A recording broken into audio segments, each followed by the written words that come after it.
The radio crackled to life at 2:47 a.m., cutting through the quiet hum of Denver International Airport's control tower like a knife. I was sipping my third cup of coffee, watching red and green lights move lazily across the radar screen, when those four words shattered 12 years of carefully constructed silence. Mayday, Mayday, Mayday, Thunderbird 77 going down. Before we dive and tell us where in the world are you watching from. If you enjoy stories like this, make sure to hit that subscribe button, because tomorrow's episode is truly mind-blowing. Let's get started. My coffee mug slipped from my fingers and shattered on the floor. The sound echoed through the control room, but all I could hear was the desperation in that pilot's voice crackling through the emergency frequency. It was a voice I recognized not because I knew the speaker, but because I had been that voice once.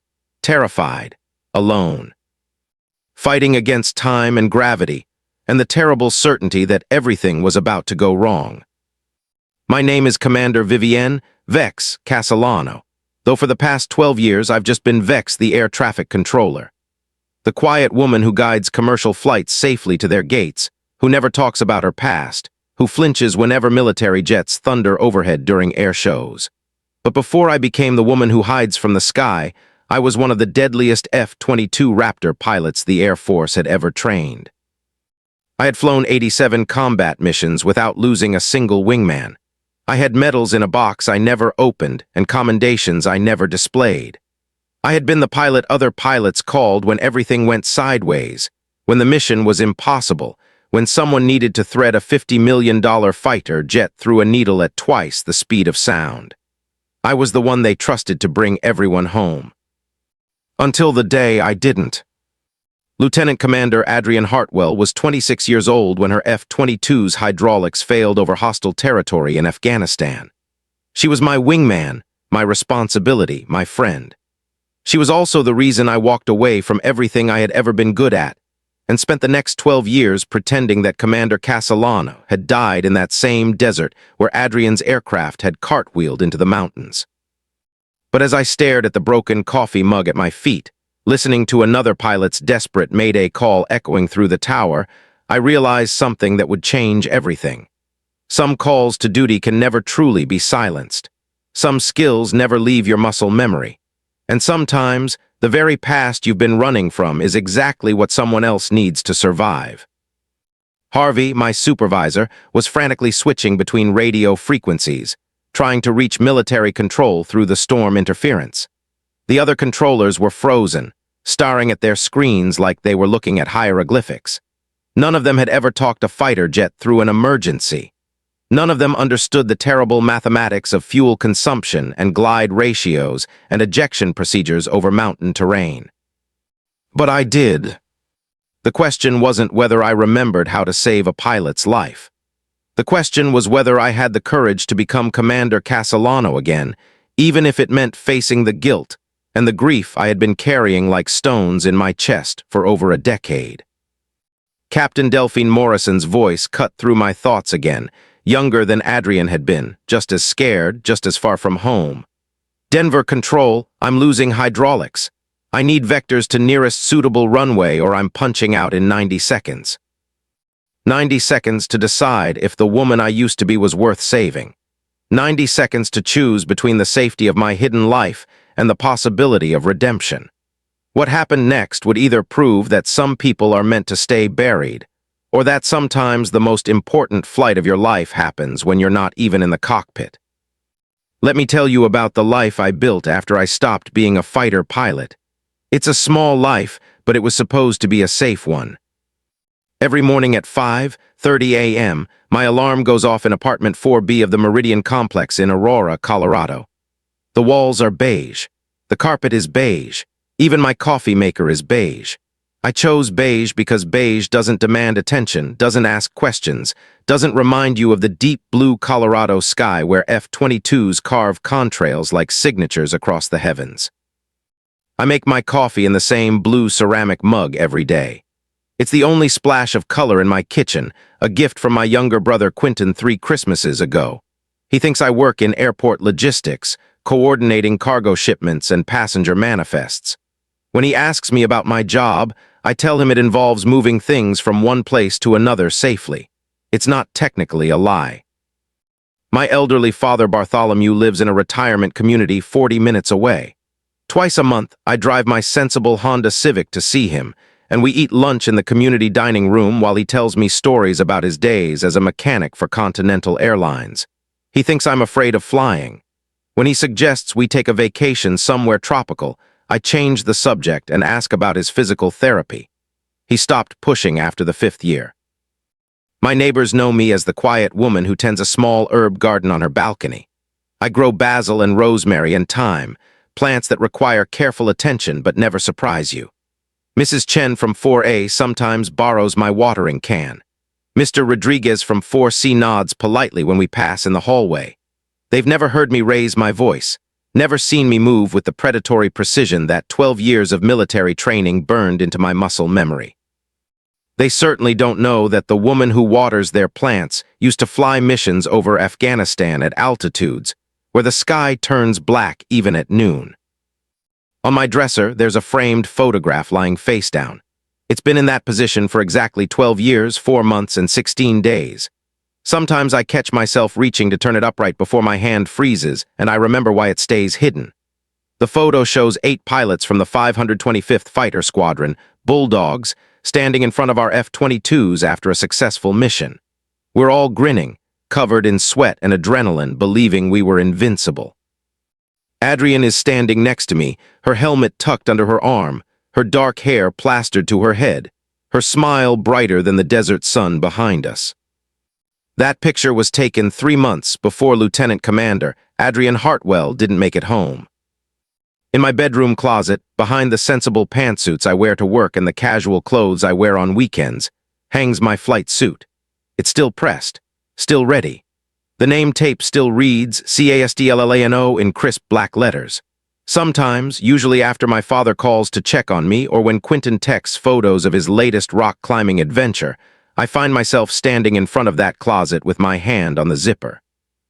Then I remember that Commander Castellano died the same day as Adrienne, and I close the closet door and make another cup of coffee in my blue mug. My life at Denver International Airport's control tower is exactly the opposite of everything I used to be. Instead of flying at Mach 2 through enemy airspace, I guide commercial jets at safe speeds through regulated flight paths. Instead of making split-second decisions that could mean the difference between mission success and catastrophic failure, I follow established procedures that have been tested and retested for decades.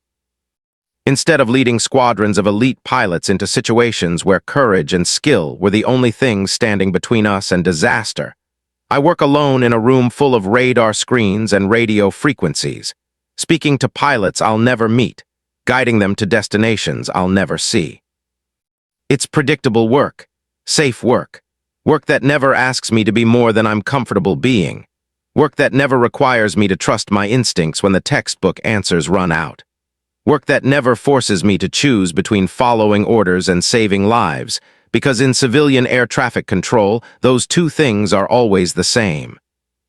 Or at least they were, until the night Captain Delphine Morrison's F-22 started falling out of the Colorado sky, and I had to decide whether the woman I used to be was worth becoming again.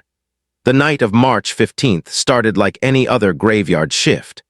Harvey was working his crossword puzzle, muttering about 7-letter words for aviation pioneer. The overnight crew was small, just me, Harvey, and 2 junior controllers named Bate and Marcus who were still learning to read weather patterns. The airport was mostly quiet, with only a handful of red-eye flights scheduled before dawn. I was tracking a United flight from Los Angeles when the emergency frequency suddenly blazed to life with a transmission that shouldn't have been possible. Military aircraft don't fly through civilian airspace without coordination.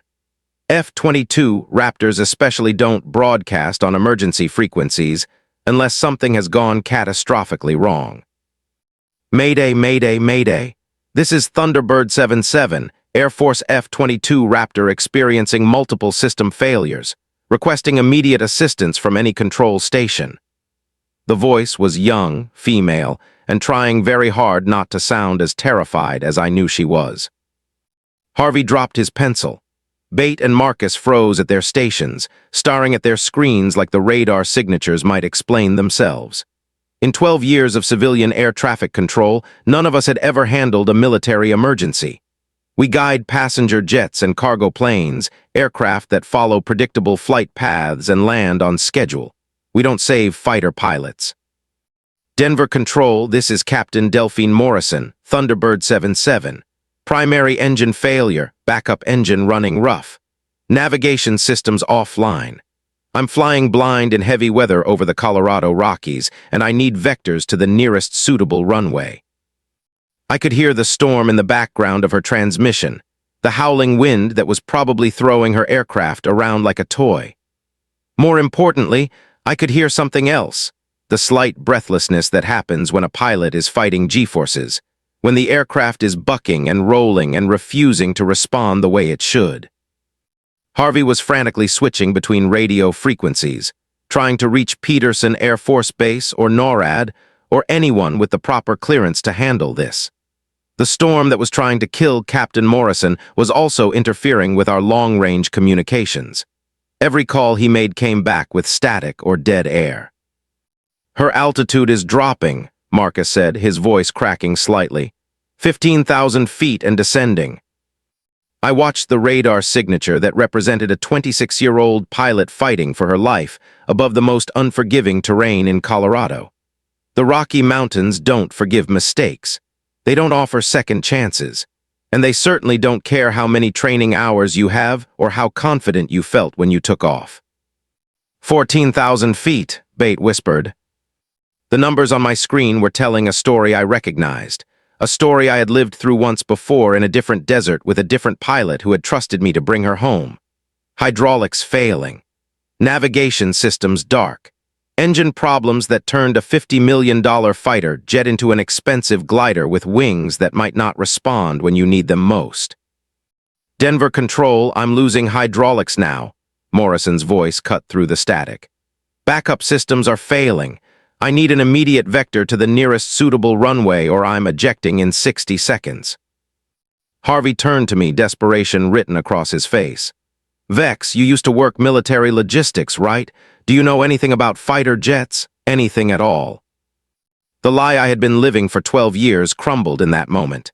Military logistics, airport coordination, safe, predictable work that never asked me to be more than I was comfortable being.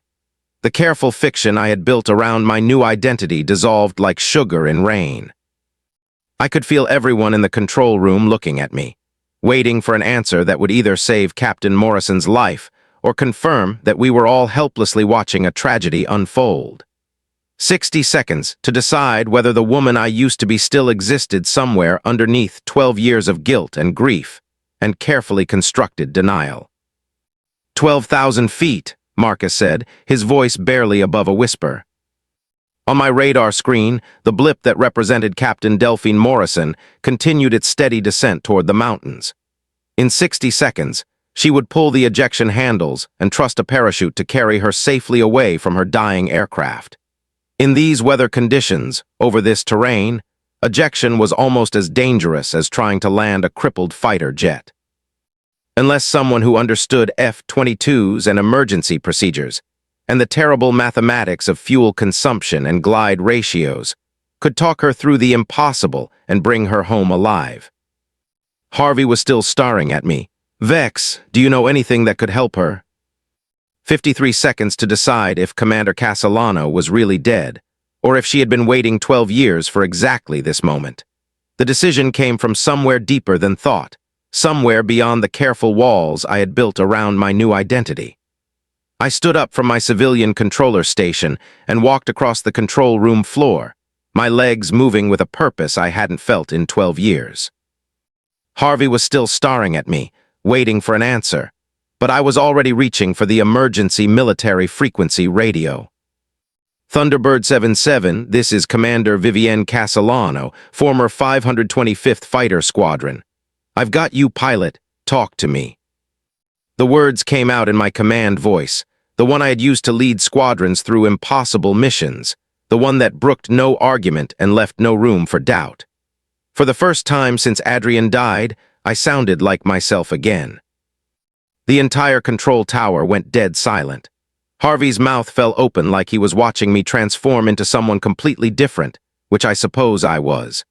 Bate and Marcus turned in their chairs, their faces showing the kind of confusion you see when reality suddenly rearranges itself without warning. Even the ambient hum of the electronics seemed quieter, as if the machines themselves were holding their breath. But Captain Morrison's response told me everything I needed to know about whether I had made the right choice.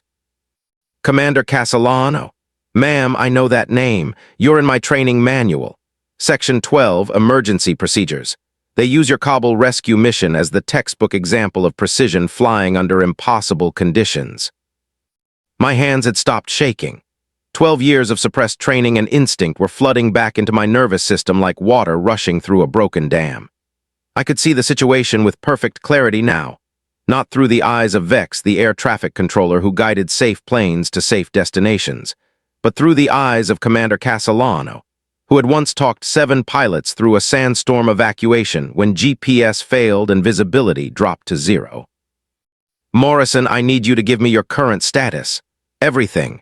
Engine performance, control responsiveness, fuel remaining, current altitude, and heading." "Ma'am, primary engine failed completely about 4 minutes ago. Secondary engine is running at 60% power and fluctuating. I've lost most of my hydraulics, so the stick feels like I'm trying to steer a freight train. Fuel is critical, maybe 12 minutes of flying time left. Current altitude 10,000 feet and still descending. I'm on a heading of 140 degrees, but I can't see anything through this storm." While she talked, I was already calculating vectors and distances in my head, the kind of mental mathematics that used to be as natural as breathing. Peterson Air Force Base was 120 miles southeast through mountain terrain she couldn't navigate without instruments. The commercial runways at Denver International were closer, but they weren't designed for emergency military landings, especially not by damaged fighter jets. "Harvey," I said without turning around, "I need you to coordinate with ground crews immediately. Foam the longest runway, that's 34R, get emergency vehicles in position, and clear all civilian traffic from approach corridors. This is going to be a hot landing."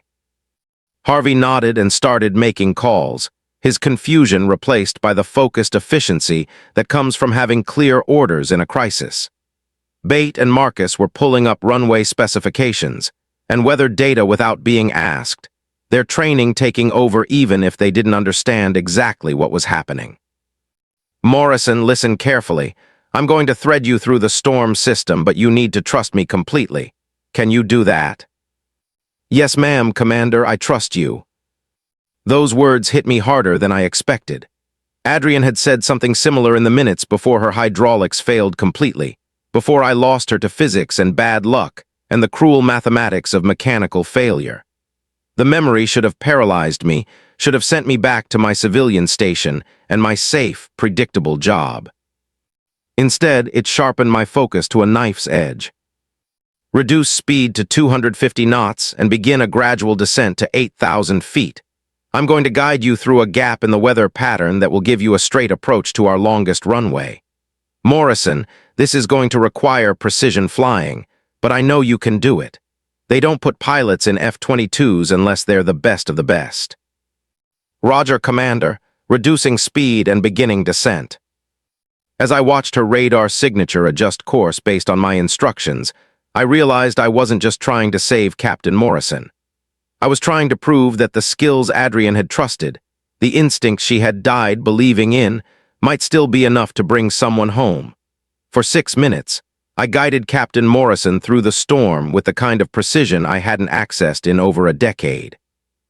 Every instruction I gave her was based on calculations I was doing in real time: wind shear patterns, fuel consumption rates, the physics of a damaged aircraft fighting against both gravity and weather.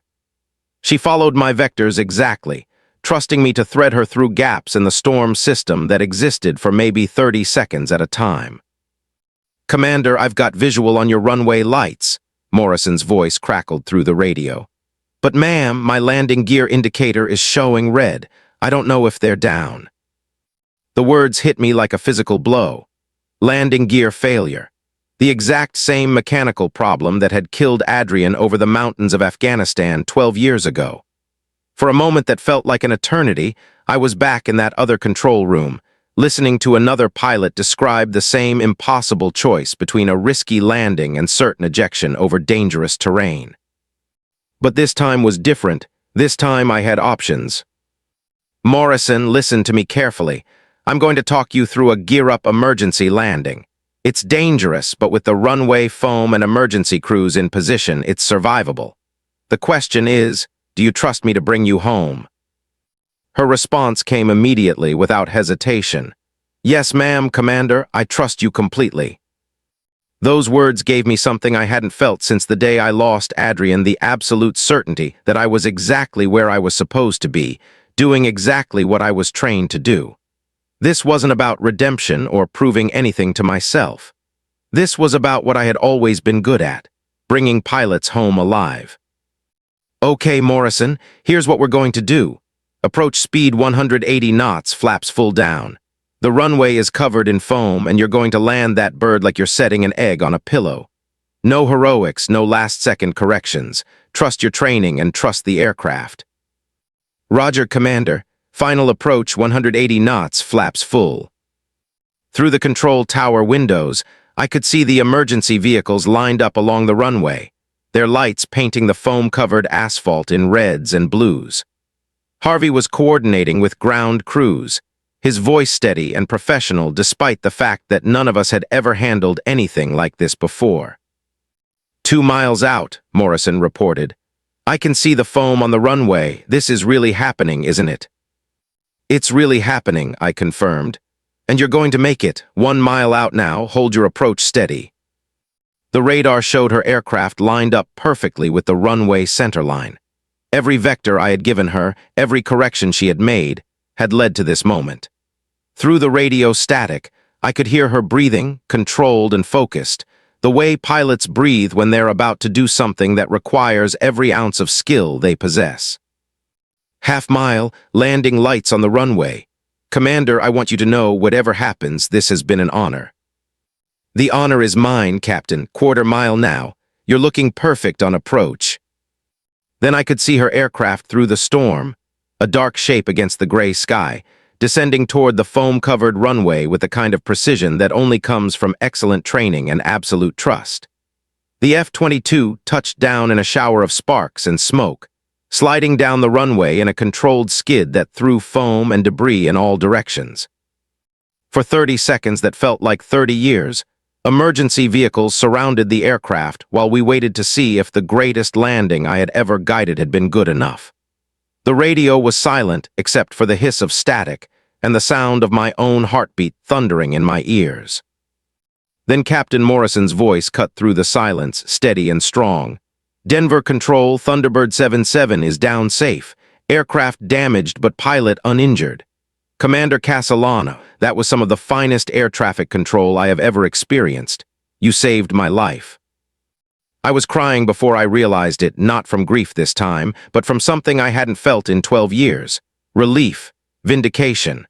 The knowledge that the skills Adrian had trusted were real and they were enough. The paperwork alone took 3 hours.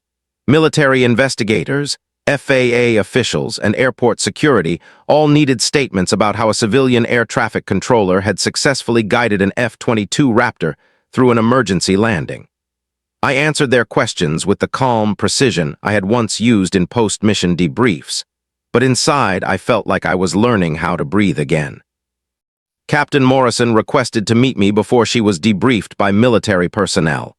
I found her in the airport medical center, where paramedics were checking her for injuries that thankfully didn't exist. When she saw me approaching, she stood up and extended her hand with the kind of respect I hadn't experienced in over a decade. Commander Castellano, she said, permission to speak freely. I almost smiled at the formal military protocol. Granted, Captain.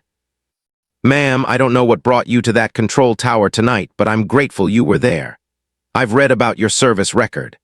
The Kabul evacuation, the rescue missions over Syria, the night you brought home 7 pilots when their navigation systems failed in a sandstorm. You're a legend, and legends aren't supposed to work civilian air traffic control. I looked at this young pilot, barely 26 years old, the same age Adrian had been when she died. Captain Morrison had the same confident bearing, the same fearless eyes that came from knowing you were good enough to fly the most advanced fighter jet ever built. But she also had something Adrian never got the chance to have, a future. Sometimes legends need to remind themselves why they became legends in the first place, I told her. When I finally left the airport, dawn was breaking over the Colorado Rockies.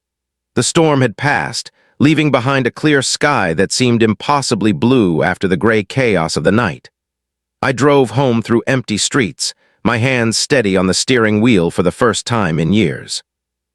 In my apartment, I walked directly to my bedroom dresser and turned over the photograph that had been face down for 12 years, 4 months, and 17 days. 8 pilots from the 525th Fighter Squadron, Bulldogs, looked back at me, all of us grinning in the desert sun after a successful mission. Adrian was standing next to me, her helmet under her arm, her smile brighter than the sky behind us. For the first time since her funeral, I could look at that picture without feeling like I was drowning in guilt. Adrian hadn't died because I wasn't good enough. She had died because sometimes mechanical failures happen faster than human reflexes can compensate for, because sometimes physics wins over skill, because sometimes even the best pilots encounter situations where courage and training aren't enough to change the outcome. But tonight had proven something else. The skills she had trusted were real. The instincts that had brought dozens of other pilots home safely were still there, still sharp, still capable of making the difference between life and death when it mattered most. 3 days later, I called my brother Quentin and told him the truth about who I really was. His response surprised me. "Vex, I always knew you were more than you pretended to be. Dad and I just didn't know how to ask without pushing you away completely." That weekend, I drove to my father Bartholomew's retirement community with a box I hadn't opened in 12 years. Inside were my medals, the Distinguished Flying Cross, the Silver Star, 2 air medals, and a dozen other commendations I had earned in another lifetime. My father cried when I showed them to him, then told me he was proud of everything I had accomplished, but he was also proud of the quiet life I had chosen. "Sometimes the bravest thing you can do is start over," he said. 2 months later, Peterson Air Force Base called with an offer I hadn't expected. They wanted me to train young pilots in emergency procedures, not flying, because my active duty days were over, but teaching the next generation how to make the split-second decisions that save lives. The irony wasn't lost on me. They wanted Commander Castellano to teach pilots how to do what I hadn't been able to do for Adrian. I accepted the position, but I kept my apartment and my herb garden. Some evenings, I still volunteer at Denver International's control tower, guiding families safely to their destinations. But now I understand that running from your past doesn't make you safer. It just makes you smaller. Captain Morrison was right. I am a legend, but not because of the missions I flew or the medals I earned. I'm a legend because 12 years after I thought Commander Castellano was dead, she came back exactly when someone needed her most.